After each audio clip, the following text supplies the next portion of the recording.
Good day everyone, this is Anthony from DriveShop Automotive. Today I will show you how to replace the rear brake pads and rotors of 2007 Honda CRV.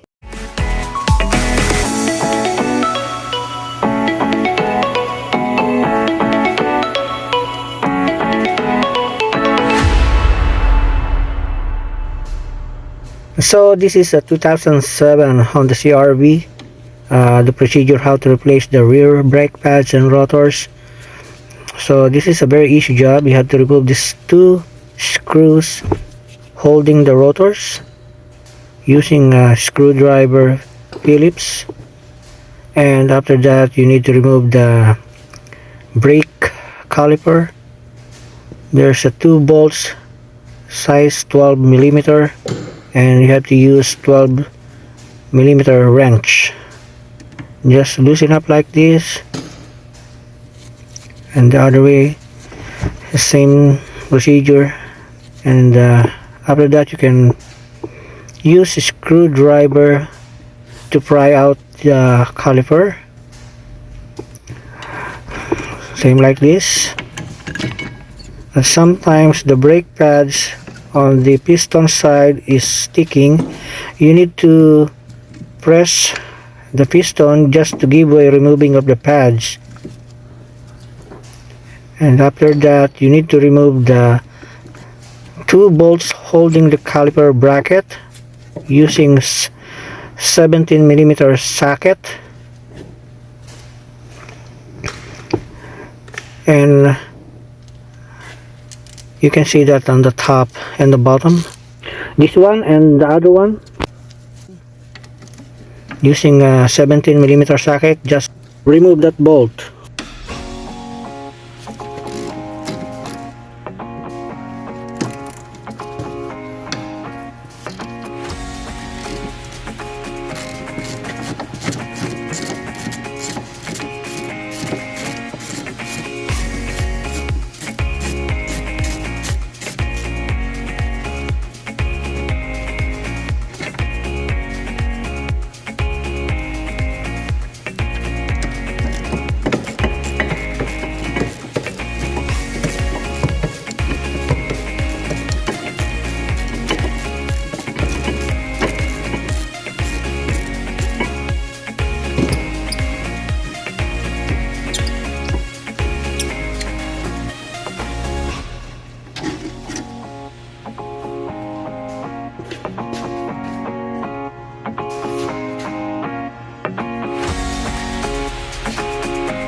Next one is to remove the rubber grommet from the rotor.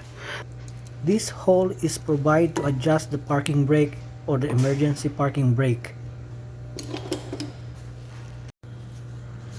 Press the caliper piston just to give way removing of the sticking pads on it, and also to adjust the position of the piston when you're putting back the new brake pads. So you need to have these special tools to push the piston back.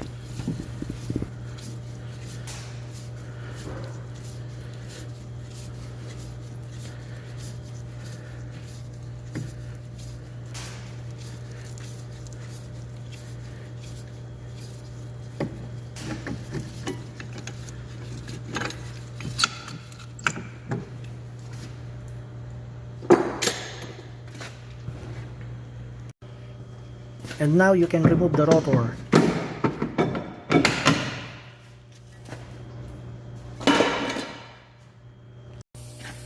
Clean the emergency parking brake shoes and the mechanism using brake cleaner.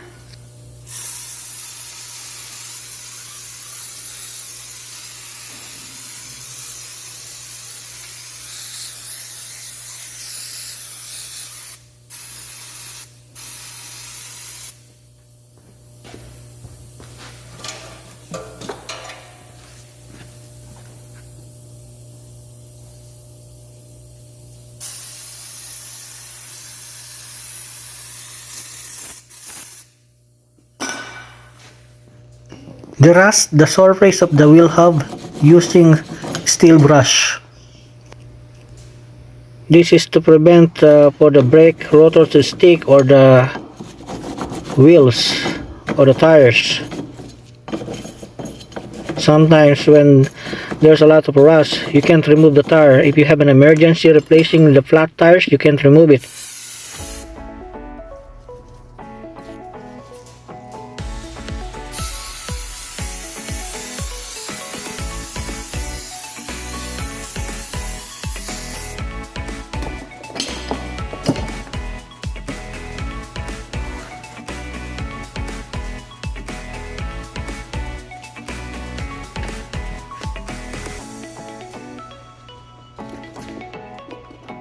Then apply a small amount of grease to the surface of the wheel hub.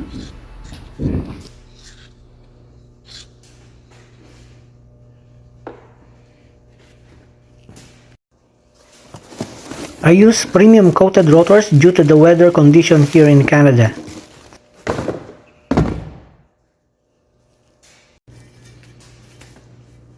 Now we are ready to install the new rotor. Put back the screws that will hold the rotor. This one.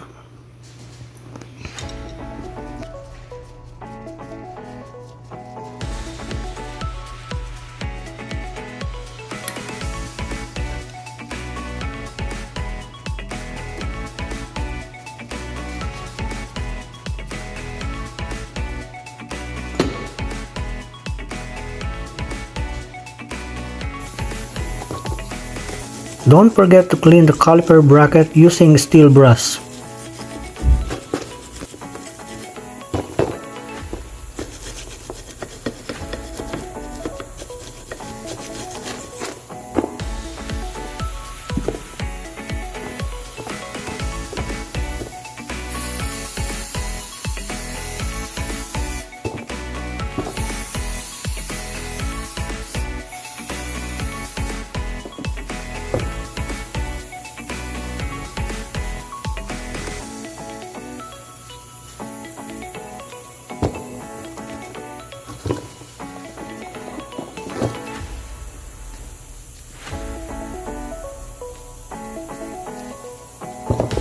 Apply synthetic grease on the slider pins.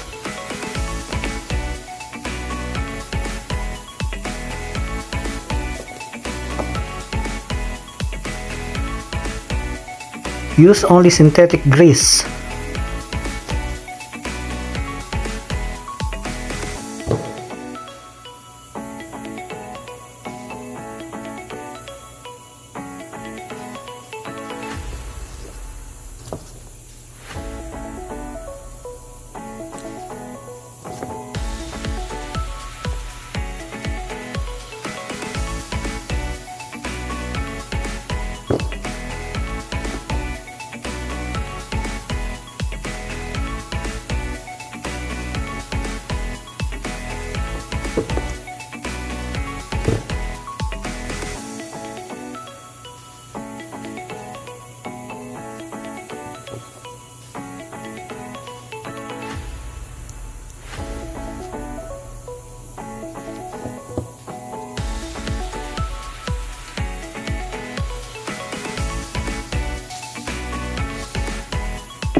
Install back all the parts in the same sequence.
The brake pads with the metal lock should be installed on the piston side, and the other one is on the front side.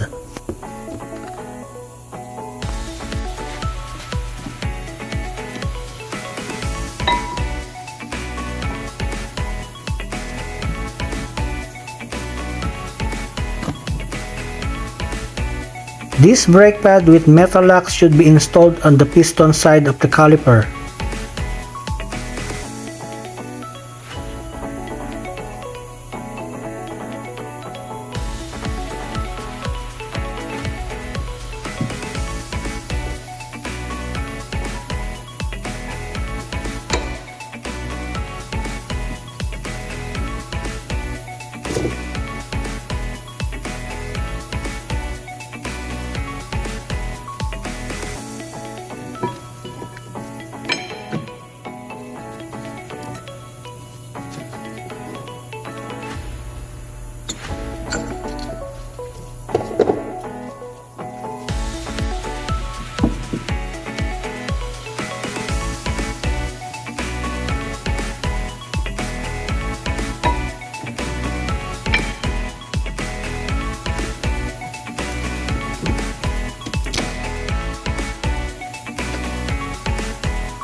Then adjust the emergency parking brake using screwdriver.